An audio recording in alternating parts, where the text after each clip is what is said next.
दरवर्षी तालुका स्तरावर आपण खरीप हंगामाची बैठक घेत असतो। त्याचप्रमाणे त्याच्यानंतर जिल्हा स्तरावरती बैठक घेतली जाते।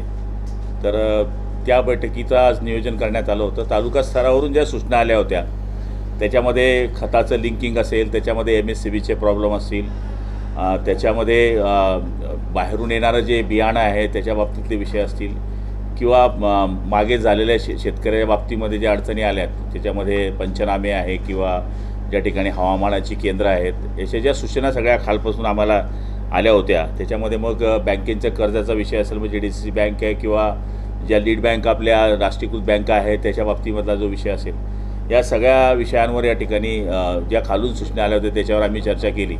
आणि चर्चा करत असताना आपण सगळ्यांनी पाहिलं असेल की यावर्षी जिल्हा मध्यवर्ती बँकेनेही जवळपास 700 कोटीच्या वरती कर्ज या ठिकाणी आपल्या शेतकऱ्यांना दिलेलं आहे। मागच्या वर्षीसुद्धा त्यांनी 1000 कोटी रुपये आपल्या शेतकऱ्यांना कर्ज दिलं होतं। लीड बँकेनेही मागच्या वर्षी जवळपास 4000च्या आसपास कोटी रुपयाचं कर्ज यावेळेस प्रस्तावित केलेलं आहे। आणि मला तरी असं वाटतं की पुढच्या काळामध्ये सगळ्या शेतकऱ्यांना या ठिकाणी कर्ज उपलब्ध केलं जाईल।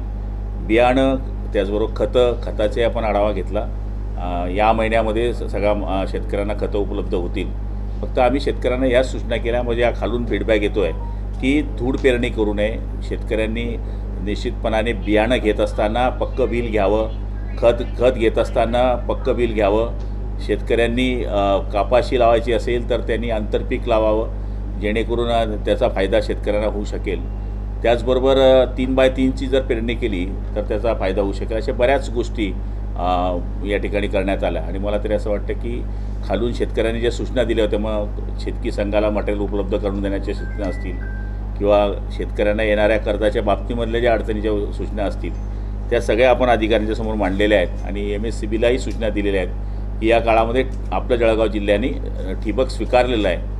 त्यामुळे ठिबक असल्यामुळे कपाशी जास्त प्रमाणामध्ये माणूस शेतकरी ठिबकवर लावत असतो, तर त्याचीसुद्धा अडचण MSCBकडनं येऊ नये अशा पद्धतीनं आपण MSCBला सूचना दिल्या आहे। इफकोपासून तर यांच्यापासून त्या 3 कंपन्या आहेत, त्या 3 कंपन्यांना आपण सांगितलं की आम्ही लिंकिंग यावेळेस सहन करून घेणार नाही, कारण की दरवेळेस लिंकिंग होते आणि लिंकिंग झाल्यावर शेतकऱ्यांना जास्त पैसे मोजावे लागतात। अशा पद्धतीनं आपण आमदार महोदयांनी ज्या सूचना दिल्या, मग जावळेजी असतील किंवा अमोल पाटील असतील, आणि खालून जे तालुका स्तरावरचे जे आमच्याकडे इतिवृत्त आले होते त्यांच्यामार्फत आम्ही त्यांना सूचना दिलेल्या आहेत। याच्याकरता 15 पथकं आपण या ठिकाणी नियुक्त केलेले आहे। जवळपास 2 रेड मारल्या, 2 रेडमध्ये जवळपास 3000 थैल्या, म्हणजे ज्याला आपण पॅकेट म्हणावं लागेल, ते पकडलेले आहेत। आणि आपण ह्या जास्त करून जी लिंकिंग होते ती गुजरात आणि मध्य प्रदेशच्या ज्या बाउंड्रीवरून होत आहे, तर तिथे आपण पथकाला त्या ठिकाणी ठेवलेलं आहे। आणि त्याचबरोबर या ठिकाणी शेतकऱ्यांनासुद्धा आपण आव्हान करतो आहे की तुम्ही मागच्या वेळेस फसलात, सरदार नावाचं जे खत आलं होतं त्याच्यामध्ये शेतकरी फसले, बियाण्यामध्ये फसले, तर आपण फसू नका असं आपण आव्हान कृषी खात्याच्या मार्फत तडवीजींना सांगून, खाली तालुका कृषी आहे, कृषी सहाय्यक आहे, ग्रामसेवकांच्या माध्यमातून आहे, आणि शेतकऱ्यांना अडचण येण्याकरता आपण एक नंबर पण दिला आहे की तो आज आपण सूचना केली की ग्रामपंचायतीला तो नंबर लावा की जिथे शेतकऱ्यांना काय अडचण आली तर त्यांनी आम्हाला फोन करावा। आणि आपण सांगता ते खरं आहे की मागच्या वेळेससुद्धा नकली बियाणं आपल्या जिल्ह्यामध्ये आलं होतं, मटेरियल पण आलं होतं, त्याच्यामुळे बऱ्याच शेतकऱ्यांचं नुकसान झालं। त्याची काळजी घेण्याकरता आम्ही 15 भरारी पथकं या ठिकाणी नियुक्त केलेली आहेत।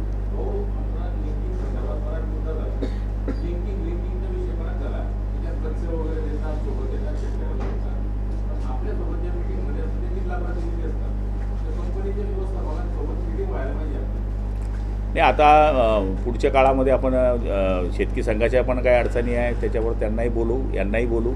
आणि मूळ जरी त्यांचा मालक आलेला नसला किंवा प्रमुख माणूस आला, जो जिल्हास्तरीय जरी अधिकारी आला असला, तरी कायद्यात त्यांना हे सांगितलं आहे की शेतकऱ्यांकडनं लिंकिंग करू नये, तर विषय संपला आहे। त्यांनी लिंकिंग का करावी, मूळ विषय हा आहे।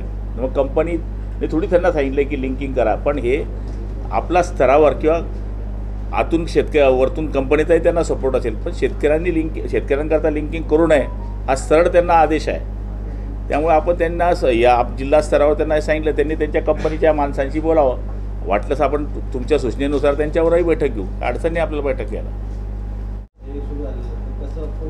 हे बऱ्याच ठिकाणी मी स्वतः लक्ष घालून केलं, म्हणजे काही ठिकाणी तर आमदार महोदय स्वतः गेले, आमदारांनी सूचना केल्या, आमदारांनी अधिकाऱ्यांबरोबर बैठक घेतल्या। आता आपल्याकडे जे 500 लोक आहेत जे डेली विजेससारखे काम करतात आपण त्यांची टीमा पण पाठवल्या. काही ठिकाणी आम्ही नाकारत नाही की आपल्या शेतकऱ्यांना अडचण झाली नाही, 100% अडचण झाली.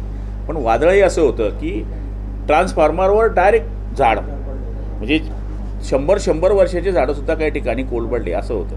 आणि योगायोगाने रस्त्याच्या कडेला आपण जर पाहिलं तर रस्त्याच्या कडेला तार आणि झाडाचा नाता आहेच.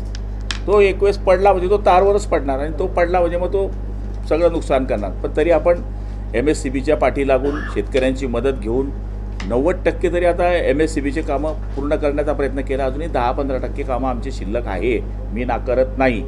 पण नुकसान हे चौफेर होतं, चौफेर टोटल. म्हणजे आता जर तुम्ही कांदळद्यापासून मी भोकरपर्यंत गेलो तर 600च्या आसपास पोल पडले होते, अशी विषय. जवळपास आपल्याकडे 7.69 हेक्टर पेरणीची आपली तयारी आहे. 7 लाख 50. कापूस 5.5.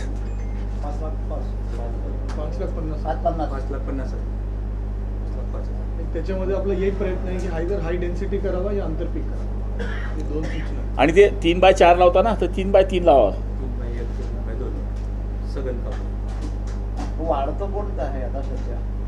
कापूस जर घडणार असेल, मका, मका सोयाबीन.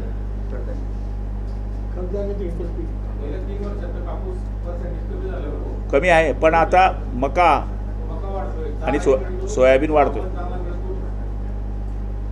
वाढतोय, मका वाढतोय. यावेळी आपण नेपियर ग्रास लावण्यासाठी गैरान जमिनीवरनं आपलं नेपियर ग्रास आणि हे लावण्यासाठी जिल्हा परिषदला 84 लाख रुपये DPDCच्या माध्यमातून दिले.